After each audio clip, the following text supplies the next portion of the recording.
Hi అండి, అందరికీ నమస్కారం. Welcome back to my channel. ఇప్పుడే అందిన వార్త అండి. కొద్దిసేపటి క్రితమే సీఎం జగన్ తన రాజీనామా పత్రాన్ని అయితే గౌరవనీయులైన గవర్నర్ గారికి అయితే అందజేశారండి. సో దీంతో మొత్తానికి మనం చూసుకున్నట్లయితే సీఎం జగన్ మానసికంగా మరణించారని అయితే చెప్తున్నారు. సో ఎందుకు ఏమిటి అంటే అందరికీ తెలిసిందే అండి. కౌంటింగ్ మొదలైనప్పటి నుంచే ఈ క్లీన్ స్వీప్ అనేది అయితే మనము చూసామండి.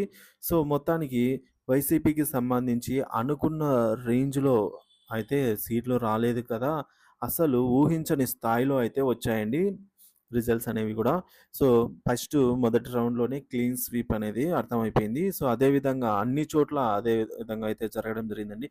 ఏదైతే ముఖ్యమంత్రి జగన్ గారు ధీమా వ్యక్తం చేశారో ఆహ్, ఏవైతే సంక్షేమ పథకాలు ఉన్నాయో అవే కాపాడతాయని చెప్పారో, అయినప్పటికీ అవేవి కూడా ఆయన విజయానికి అయితే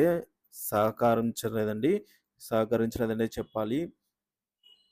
సో ఓన్లీ కేవలం ఈ విధంగా సంక్షేమ పథకాలను మాత్రమే నమ్ముకుంటే ఎటువంటి ఫలితం లేదనైతే మరొకసారి ఆంధ్రప్రదేశ్‌లో మొత్తం దేశవ్యాప్తంగా తెలిసిన విషయమండి. సో ఈ విధంగా అయితే మొత్తానికి సీఎం జగన్ అయితే తీవ్ర దిగ్భ్రాంతి అంటే అనుకున్న స్థాయిలో అయితే ఎటువంటి రిజల్ట్ రాని పక్షంలో సీఎం జగన్‌తో పాటు పార్టీ నేతలైన ఆహ్, పలువురు సభ్యులు కూడా మొత్తం వారందరూ కూడాను ఇప్పుడు మనం చూసుకున్నట్లయితే చాలా అంటే చాలా వరకు ఓడిపోయిన స్థితి అండి.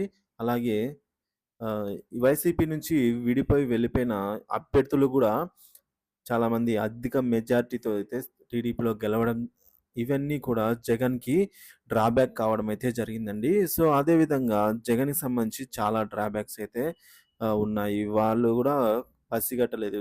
సో ఏవైతే సర్వే పోల్స్ ఆరామస్థాన్ అయితేనేమి ఇవి కొన్ని సర్వే పోల్స్ జెన్యూన్‌గా లేనప్పటికిని అవి ఇచ్చిన సర్వే రిజల్ట్స్ అసలు పనిచేయలేదండి.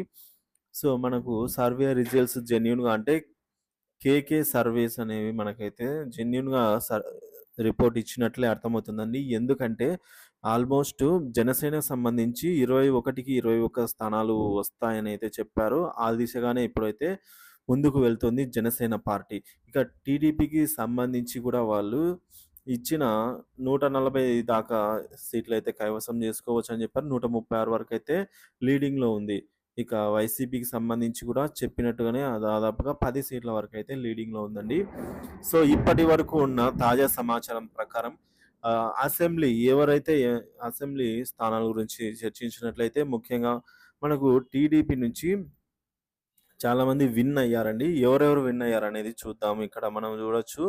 ఇక్కడ మెజారిటీ అనేది ఇక్కడ మార్జిన్ అనేది ఉందండి. ఇంత మెజారిటీతో వాళ్ళైతే గెలిచారు. సో స్టేటస్ అనేది ఎన్ని రౌండ్‌లు అనేది మనకి ఇది చెప్తుందండి. ఇక్కడ రైట్ సైడ్‌లో స్టేటస్ వచ్చేసి ఇక్కడ మార్జిన్ అంటే డిఫరెన్సు ఇన్ని ఓట్ల ఆధిక్యతతో గెలిచారని. ఇది టోటల్ ఓట్స్ అండి. ఆ నియోజకవర్గం సంబంధించి ఇప్పుడు చీపురుపల్లి తీసుకున్నట్లయితే ఈ విధంగా ఈ నియోజకవర్గంలో 88,000 ఓట్లు ఉండగా ఇంత 12,000 ఓట్లతో అయితే మెజార్టీతో ఈ ఈ ఈయనైతే గెలవడం జరిగిందండి. సో ఈ విధంగా మొత్తం మనము చూసుకోవచ్చు. కదిరి, కళ్యాణదుర్గం, అనంతపురం అర్బను, ఇవి తాడిపత్రి, ఉరవకొండ, డోను, మైదుకూరు, ప్రొద్దుటూరు, కమలాపురం, కడప, వెంకటగిరి, గూడూరు ఈ విధంగా మనం ఇవన్నీ స్క్రీన్ మీద అయితే చూస్తూ ఉన్నాము. సో జగన్ అనుకున్నంత స్థాయిలో ఎటువంటి ఫలితాలైతే రాకపోగా సో అనుకున్న స్థాయిలో జనసేన పార్టీకి, టీడీపీకి ఎప్పుడూ లేనటువంటి బీజేపీ కూడా మనకు చూసుకున్నట్లయితే మెజారిటీ అయితే చూపించింది. సో ఇక మనము ఎంపీ స్థానాలు చూసుకున్నా కూడా వైఎస్ఆర్సీపీకి సంబంధించి ఎంపీ స్థానాల్లో 4 అంటే 4 రావడం జరిగిందండి. 4 మెజారిటీలు ఎక్కడ అంటే ఇవి కూడా మెజారిటీ అండి. సో కడప తీసుకున్నట్లయితే కడప, అరకు, ఈ ఈ రాజంపేట, తిరుపతి సంబంధించి 4 చోట్ల మాత్రమే ఎంపీ స్థానాల్లో అయితే ముందంజలో ఉన్నట్టు వైసీపీ తెలుస్తోందండి. ఇక్కడ కడప తీసుకున్నట్లయితే ఇంకా డిక్లేర్ కాలేదండి ఇవి కూడా. సో ఇంకా లీడింగ్‌లో ఉన్నారు అవినాష్ రెడ్డి గారు. ఇక్కడ 6 లక్షల ఓట్ల వరకు అయితే మెజారిటీ ఉంది. సో ఇక్కడ గెలుపొందే అవకాశాలైతే ఎక్కువగానే ఉన్నాయి. 65,000 డిఫరెన్స్ అయితే ఉంది కాబట్టి సో గెలుపొందే అవకాశాలు ఎక్కువ ఉన్నాయి కడప సంబంధించి.